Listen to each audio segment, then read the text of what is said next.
The hospital was quiet that night, the kind of silence that almost feels heavy. Machines hummed softly, nurses whispered in the hallways, and the faint smell of antiseptic hung in the air. In room 212, however, the silence was different, lonelier.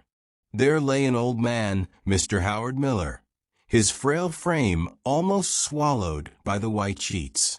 Once a proud carpenter who built half the homes in his small town, he now stared at the ceiling with eyes that had grown tired of waiting. Waiting for a family that no longer visited. Waiting for friends who had all drifted away. Waiting for anyone to remember that he existed. He wasn't completely alone, though. At the foot of his bed sat a dog. The nurses didn't even know where the dog had come from. One rainy evening, weeks ago, the golden brown mutt had wandered into the hospital lobby, wet and shivering. He wasn't wearing a collar, nor did he belong to anyone on staff. But somehow he had found his way through corridors and elevators, straight to room 212, and curled up by Mr. Miller's bed as if he had always belonged there. At first, the hospital staff tried to remove the dog, but every time they did, the old man's eyes would well up with a loneliness that pierced even the hardest hearts. So they let the dog stay. Mr. Miller named him Buddy. Buddy wasn't an ordinary dog. He didn't bark much, didn't demand attention, and didn't wander off. He simply was. Sitting there, quiet and steadfast, his warm eyes following Mr. Miller's every move. When the man coughed, Buddy's ears perked up. When he groaned in pain, Buddy would place his head gently on the man's hand. And when he cried, because yes, even strong men cry when they feel forgotten, Buddy licked away the tears as if to say, "You are not alone." For the first time in years, Mr. Miller felt seen. The unexpected visitor. One Sunday afternoon, a young nurse named Emily was on duty. She was new to the hospital, full of energy and optimism, but her heart broke when she entered room 212 and saw the fragile old man talking softly to the dog. "You know, Buddy," Mr. Miller whispered, "when my wife passed away, I thought love had died with her. My kids, they live far, they're busy. I can't blame them. But I thought I was invisible now. Then you showed up." Emily paused at the door, her throat tightening. She had joined nursing because she believed in healing, not just bodies but souls.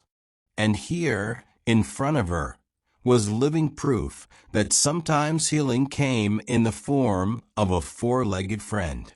That evening, Emily went home and couldn't shake off the image of the old man and his dog. She wrote about it on her personal blog.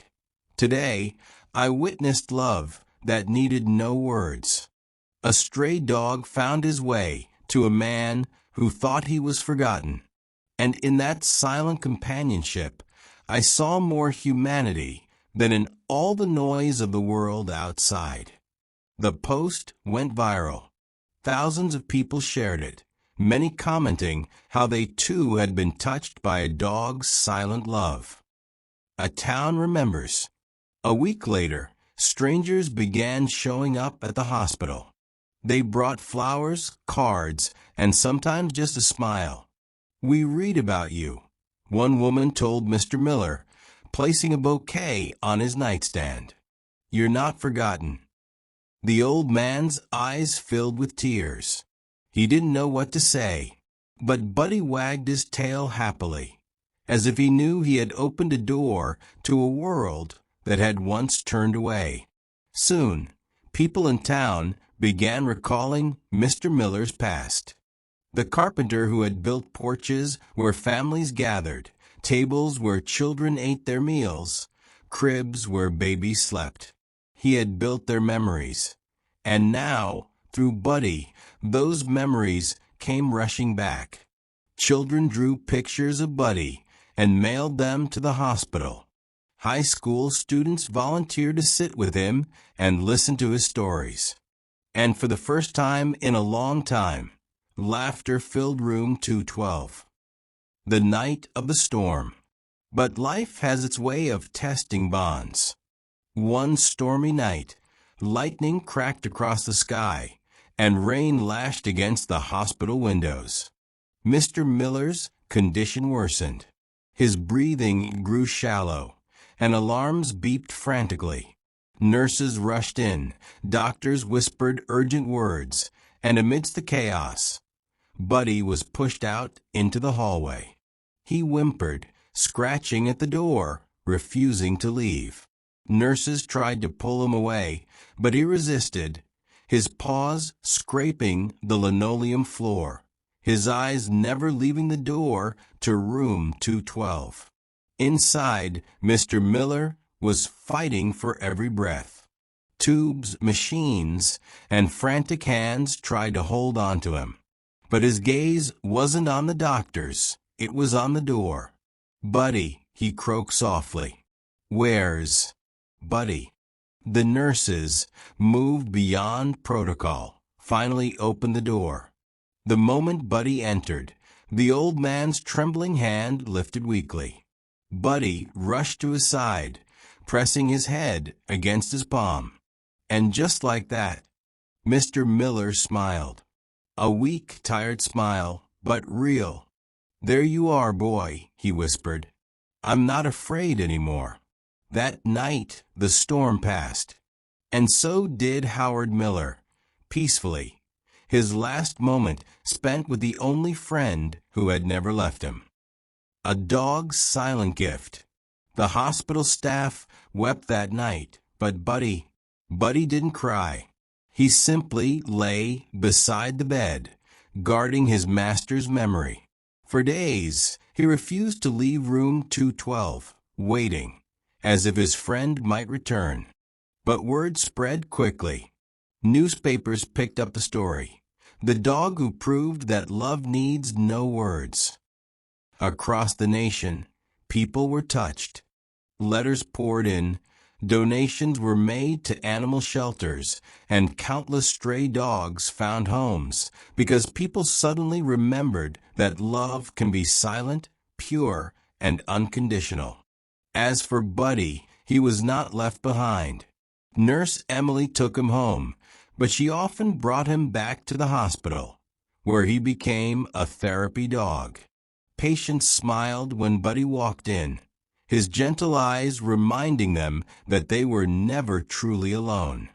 And every year, on the anniversary of Mr. Miller's passing, Emily would take Buddy to the cemetery. The dog would sit quietly by the grave, tail still, head bowed, as if honoring the man who once needed him most. The message that lived on. Emily often told the story in her community talks. "Mr. Miller thought he was forgotten," she would say, her voice trembling with emotion. "But one dog showed us all that love doesn't always need words. Sometimes it just needs presence, loyalty, and a heart that never gives up." And in the silence of her audience, many would wipe their eyes, because deep down, everyone understood. Love is not about what you say, it's about what you do. It's about staying when it's easier to leave. It's about showing up when no one else does. And sometimes it's about a stray dog who wandered into a hospital on a rainy night and changed countless lives forever. Final words. So if you ever feel invisible, forgotten, or alone, remember Buddy and Mr. Miller. Remember that somewhere, somehow, love is waiting for you. And when it finds you, it won't need words.